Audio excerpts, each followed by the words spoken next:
sudah setelah dewasa sudah nggak ada. Eh, Pertanyaan saya itu, eh, dan juga apa namanya, ini keluarga saya, ibu saya itu kena kena darah tinggi. Terus semua anaknya 9 itu kena darah tinggi semua. Terus punya masalah dengan pencernaan juga. Semua, hampir semua itu punya masalah dengan pencernaan. Terus saya baru sadar sekarang karena mengikuti salah satu ustadz tentang jin nasab ini.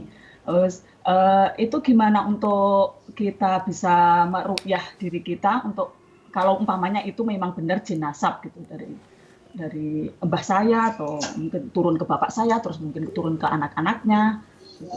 Itu Nah, bagaimana untuk jazakallahu khairan. barakallahu fikum. Nah, jin nasab atau jin yang ikut keturunan ya. Ada jin itu ada. Dan memang kadangkala jin itu minta tumbal dari keluarganya. Jadi kalau dia ikut sama kakeknya, ketika meninggal dunia, jin itu akan bertanya, "Ana ikut siapa?" "Oh ikut fulan." "Ikut sama fulan." Seperti itu.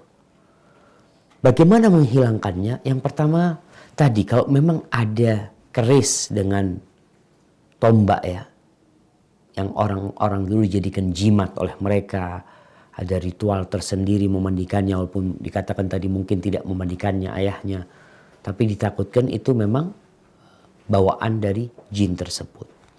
Sehingga tugas kita menghilangkan jin tersebut. Kalau takut, ya bukan takut, ya kita memang harus punya rasa takut kepada Allah Azza wa Jalla atas dosa-dosa yang kita lakukan, yang kemudian akan menyebabkan setan itu bisa berkuasa atas diri kita. Maka yang harus kita lakukan pertama, bertobat kepada Allah Azza wa Jalla. Kalau barang itu ada, kita hilangkan. Yang kedua, keluarganya ini hendaklah rajin membaca zikir pagi dan petang. Terus dibaca, meruqyah dirinya sendiri. Tidak harus hafal. Bisa dengan membaca. Buku-buku zikir pagi dan petang alhamdulillah banyak di mana-mana. Namun banyak orang yang gak mau baca. Atau tidak sedikit yang gak faham memang kalau ada zikir pagi dan petang. Padahal di dalam Al-Quranul Karim seringkali Allah mengulang firman-Nya tentang bilghudui wal asal, bukratan wa asila, pagi dan petang, pagi dan petang. Tapi sebagian kita nggak pernah membacanya.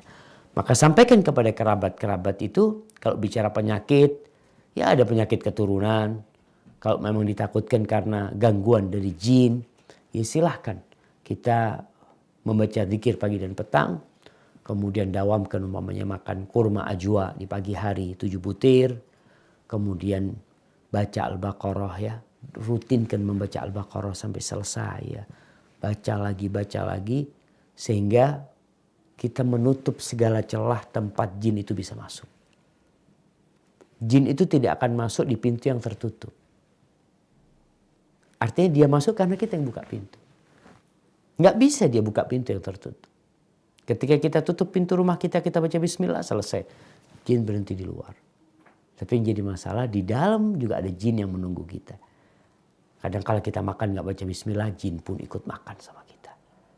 Na'udzubillah, kadang kala seorang buka pakaian nggak baca bismillah, dinikmatin oleh jin tubuhnya. Dilihat oleh jin. Kadang kala mendatangi istrinya juga tidak baca bismillah, jin pun akan ikut. Maka berusahalah untuk mendawamkan zikir. Karena zikir itu hisnul muslim, benteng seorang muslim. Baca Al-Baqarah, zikir pagi dan petang, ritual atau kegiatan-kegiatan sehari-hari kita. Jangan lupa untuk berzikir sebelum dan sesudahnya. Sebelum makan, sesudah makan, masuk toilet, keluar dari toilet ya. Semua itu akan menjaga kita insya Allah. Perlahan-lahan insya Allah kita bisa istiqomah mengamalkannya sambil minta pertolongan kepada Allah. Karena gak ada yang bisa istiqomah dalam kehidupan ini kecuali yang Allah bantu untuk istiqamah. Iyyaka na'bud wa iyyaka nasta'in. Baik, hadza wallahu a'lam bissawab.